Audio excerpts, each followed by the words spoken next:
Hello అండి. అందరికీ నమస్తే. Welcome to my YouTube channel 'Gannavaram మహారాణి'. నేను మీ సుష్మా.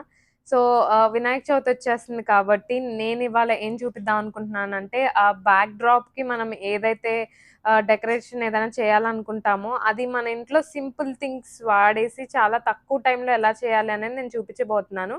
సో, చూసేయండి. దానికి మనకు కావాల్సిన థింగ్స్ ఏంటంటే, ఫస్ట్ వచ్చేసి ఒక కార్డ్‌బోర్డ్ అండి. అండ్ తర్వాత ఒక సిజర్ అండ్ ఒక plaster and at the same time మనకు కొంచెం ఏవన్నా ఆర్టిఫిషియల్ ఫ్లవర్స్ పెట్టుకున్నాను నేనైతే. నాకు అవైలబిలిటీలో ఇవే ఉన్నాయి కాబట్టి.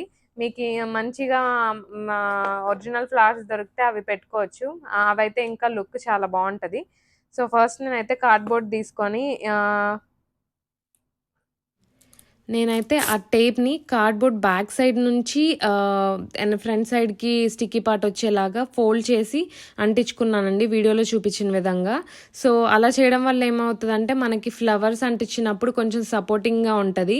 సో, ఫ్రంట్ సైడ్ నుంచి అంటిస్తే ఎక్కువసేపు హోల్డ్ చేయకపోవచ్చు. పడిపోయే ఛాన్సెస్ ఎక్కువున్నాయి కాబట్టి నేనిలా చేశాను.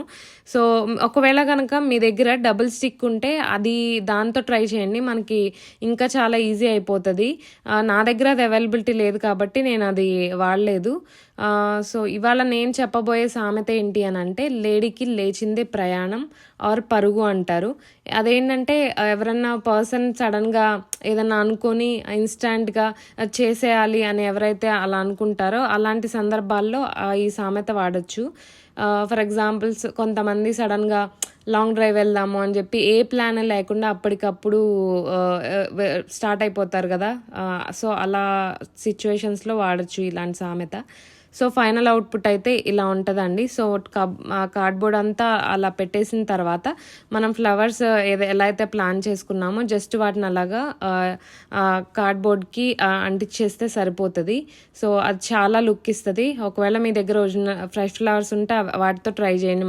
మంచిగా డిజైన్ చేసుకొని చాలా బాగా వస్తుంది. అండ్ ఫైనల్ అవుట్పుట్ ఇలా ఉందండి. మీరు కనుక ఇది నేను ఎలా డెకరేట్ చేశానని చూడాలంటే నా నెక్స్ట్ వీడియో ఫాలో అప్ చూడండి.